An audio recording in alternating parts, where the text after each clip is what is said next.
Halo, Assalamualaikum warahmatullahi wabarakatuh. Apa kabar mahasiswa akuntansi Universitas Widya Mataram? Semoga sehat selalu dan dilancarkan semua urusan pendidikan kita. Baik, untuk saudara yang pertama kali bertemu saya, perkenalkan nama saya Niswatul Iza. Saat ini saya mengampu mata kuliah akuntansi keuangan lanjutan 1. Itu berarti saudara sudah berada di semester 5. Dan bagi saudara yang baru pertama kali ketemu dengan saya, perkenalkan sebelumnya saya adalah seorang praktisi di bidang koperasi maupun bidang kemanusiaan penanggulangan tuberkulosis atau orang awam menyebutnya paru-paru. Apakah saya seorang dokter? Tidak, tetapi saya adalah seorang akuntan yang membuat laporan keuangan dalam program kemanusiaan ini. Program kemanusiaan yang dilakukan oleh sebuah lembaga NGO dunia, The Global Fund. Saya alumni Muhammadiyah Sidoarjo dan Airlangga. Untuk itu saya lama tinggal di Jawa Timur. Baik, sampai di sini perkenalan kita, maka langsung saja kita akan belajar akuntansi keuangan lanjutan 1. Namun sebelumnya saya ingin mengingatkan saudara atau bertanya kepada saudara, apakah saudara sudah merasa menguasai atau mengingat lagi mata kuliah dasar, ada penelitian akuntansi menengah? Karena di akuntansi keuangan lanjutan 1 ini saudara harus sudah melalui tahapan-tahapan itu sehingga saudara sudah bisa menjawab apa itu akuntansi. Untuk saudara yang masih bingung pengertian akuntansi secara definisi, setidaknya pada umumnya disebut sebagai sebuah aktivitas menyediakan informasi kuantitas tentang unit-unit ekonomi, terutama yang bersifat keuangan yang diperkirakan berguna dalam mengambil keputusan ekonomi. Tujuannya untuk apa? Menyediakan data keuangan suatu organisasi. Nah, saudara masih ingat juga kan tentang asumsi dasar akuntansi? Bahwa akuntansi itu harus berdasarkan satuan moneter. Semua yang diukur dengan berdasarkan uang. Jika kita di Indonesia, rupiah. Jika dunia, biasanya dengan US dollar misalnya. Terus apa yang kita bukukan? Apa unit-unit ekonomi yang kita maksud? Adalah kesatuan ekonomi. Dia ada berguna dalam kelangsungan ekonomi. Terus asumsi prodidi, akuntansi ini dibuat berdasarkan waktu tertentu, misalnya tahunan. Kemudian tujuannya adalah dalam rangka going concern, kelangsungan hidup, bahwa sebuah perusahaan, suatu usaha dibuat tidak hanya untuk saat ini saja, tapi diharapkan bisa berlangsung selamanya. Ya. Sampai di sini saudara juga masih ingat dong tentang proses pembukaan akuntansi ini. Kenapa ini penting untuk saudara ingat? Karena saudara nanti di dalam mata korelasi akuntansi keuangan 1 juga tetap harus ada pembukuan meskipun tidak lagi kita bicara tentang perdagangan, tentang usaha atau manufaktur. Tapi kita nanti akan dibawa pada akuntansi lanjutan yang itu membahas lebih tinggi, yang artinya saudara tidak hanya belajar menjadi seorang akuntan saja, tapi bagaimana saudara menjadi seorang pengusaha, misalnya begitu ya, atau seorang manajer, atau seorang yang berada tidak hanya di balik layar pembukuan, tapi saudara sudah melalui usaha bisnis. Nah, bisnis seperti apa nanti? Kita ingat-ingat dulu. Jika saudara ingin nanti menjadi seorang bisnis nih, misalnya, kemudian saudara ingin menganalisa apakah bisnis saya ini sudah sesuai tidak, meskipun saudara nanti punya anak buah misalnya, saudara masih ingat bahwa transaksi sebagai awal kegiatan akuntansi itu harus selalu ada bukti, kemudian harus dicatat dalam jurnal. Jurnal saat ini bervariasi.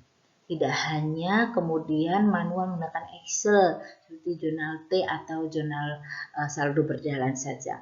Tetapi nanti sudah menggunakan sistem komputerisasi yang tidak menutup kemungkinan masih sangat membutuhkan saudara sebagai seorang akuntan untuk memahami prosedur ini. Ya, saudara harus memposting atau tahu tahapan ada buku besar, kemudian dipilah dan disesuaikan di dalam neraca, lajur yang kemudian akan menumbuhkan laporan keuangan. Ada berapa laporan keuangan, Mbak Halimah? Iya betul, ada 5. Apa saja itu, Mbak Yulfi, Mas Bagas? Coba masih diingat? Iya betul, ada neraca, ada laporan laba rugi, ada catatan atas laporan keuangan, ada cash flow. Nah, itu semuanya akan menjadi tempat kita mengetahui informasi tentang usaha kita.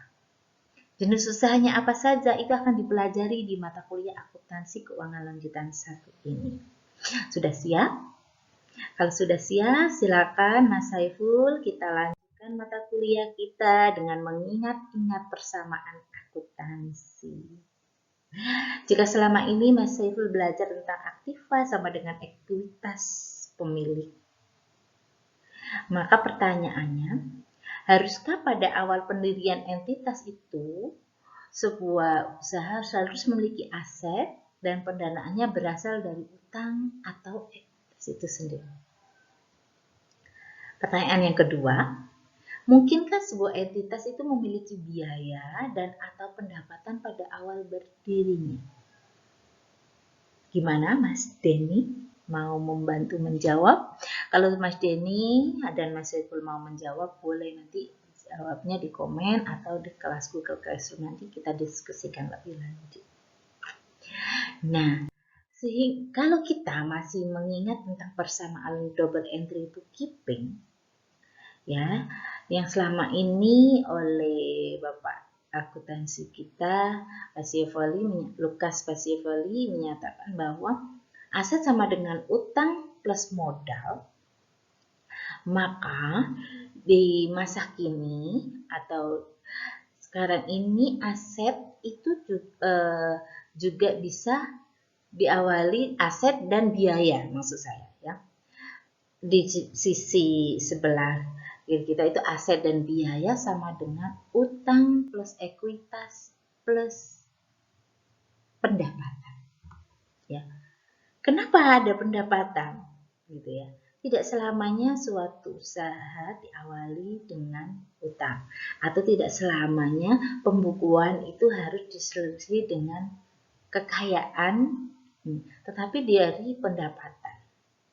Ya, karena pembukuan dewasa ini juga tidak hanya dipergunakan oleh mereka yang melakukan bisnis, tapi bagi ibu rumah tangga itu juga bisa melakukan pembukuan rumah tangga. Dari mana? Apakah dia hutang pada suami? Tidak. Apakah dia memiliki kekayaan dari ahli waris? Belum tentu. Tapi dia bisa memiliki pendapatan, di mana pendapatan itu bisa dia dapat tidak hanya sekedar dari suami, tetapi juga bisa dia dari jasa dia melakukan sesuatu, misalnya dia berdagang online yang tidak punya biaya, tetapi dia hanya menjadi reseller, kemudian dari pendapatan resellernya itulah dia bukukan sebagai kekayaan awal kas terhadap pendapatan reseller. Dan selanjutnya melakukan pencatatan dari kegiatan rumah tangganya itu, ya. Tapi dia tidak ingin menyebutnya sebagai suatu usaha reseller penjualnya tadi, dia hanya sebagai sampingan aja, ya, karena dia tidak anggap sebagai bisnis. Sampai di sini, Mas Saiful dan Mas Denny sudah paham, teman-teman sudah paham. Kalau sudah, kita lanjutkan dengan kegiatan kita yang selama ini dilakukan di semester 1, 2, dan 3, 4 sebagai seorang akuntan penuh dengan pembukuan transaksi, penjurnalan yang bisa jadi sangat memusingkan, melakukan publikasi laporan, presentasi laporan kita, kemudian diaudit dan sebagainya.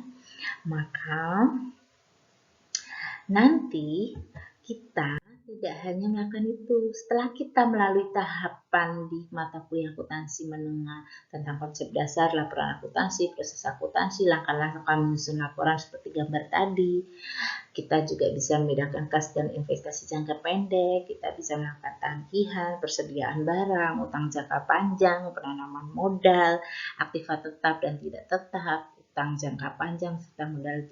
Lalu apa akuntansi keuangan lanjutan ini yang dipelajari? Ini. Jadi kita akan bicara lebih luas tentang tidak hanya sekedar pembukuan dan asumsi dasar seperti yang saya sebut di awal tadi. Kita sudah bicara tentang kita sebagai pelaku bisnis melakukan persekutuan. Apa itu persekutuan? Kerjasama satu orang, dua orang atau lebih, atau dua lembaga dalam waktu tertentu untuk menghasilkan sebuah laba. Begitu pula dengan joint venture, sama. Hanya persekutuan dan joint venture nanti akan dibedakan oleh jangka panjang waktu perjanjian kerja itu, kontraknya. Kalau joint venture lebih pendek daripada persekutuan. Kita juga bahas tentang likuidasi. Bagaimana suatu perusahaan atau suatu usaha harus dibubarkan. Jangan ketukar dengan likuiditas loh ya. Pada semester kakak kelas kalian kemarin ada yang ketukar likuidasi dengan likuiditas. Ya, nggak apa-apa, namanya proses belajar. Kalau likuidasi pembubaran, kalau likuiditas itu kemampuan perusahaan untuk membayarkan utang atau kewajibannya itu secara cepat kemampuannya gitu. Kalau likuidasi pembubaran usaha seperti apa? Itu yang akan kita bahas di mata kuliah akuntansi keuangan lanjutan 1 ini secara bertahap di bab likuidasi nanti. Kita juga akan belajar tentang bagaimana sih memperluas daerah pemasaran dengan segala kompetisi yang ada di luar sana. Apakah kita harus menjajakan dagangan kita sendirian terus? Tidak, ada cara yang disebut dengan konsinyasi atau penitipan barang dari pemilik kepada toko atau kepada pedagang eceran. Kita juga mengenal istilah agen dan kantor cabang. Supaya memperluas daerah pemasarannya itu tidak hanya di Yogyakarta saja, kita buka agen-agen di seluruh Indonesia. Kita buka juga kantor cabang. Kalau agen itu dia hanya menerima apa yang diberikan oleh pusat atau mengakomodir, mencatat penjualan dan dagangannya untuk melayani dengan pusat.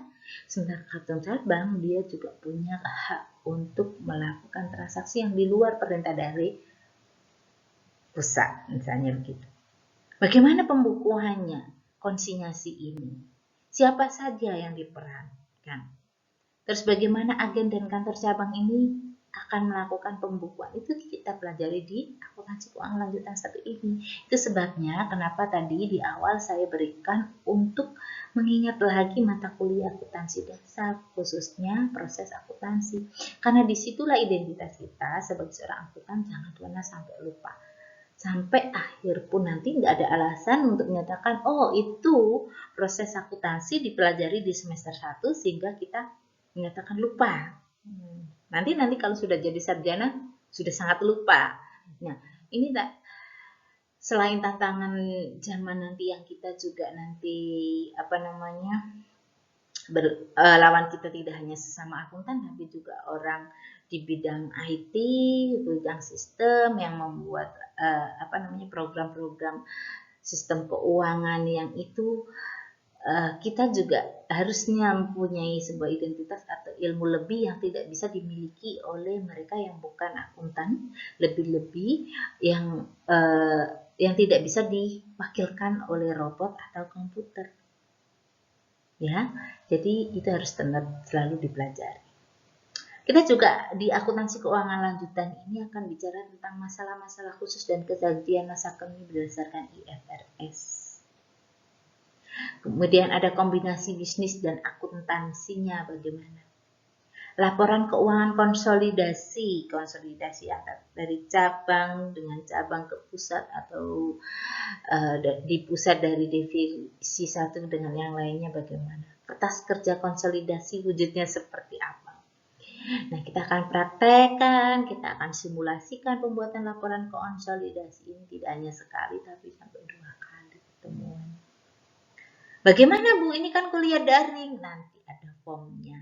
Jadi kita manfaatkan Google Classroom untuk mengirim dokumen berkasnya dan saudara kerjakan. persiapan dengan tetap semangat. Kita juga nanti mengenal penjualan angsuran.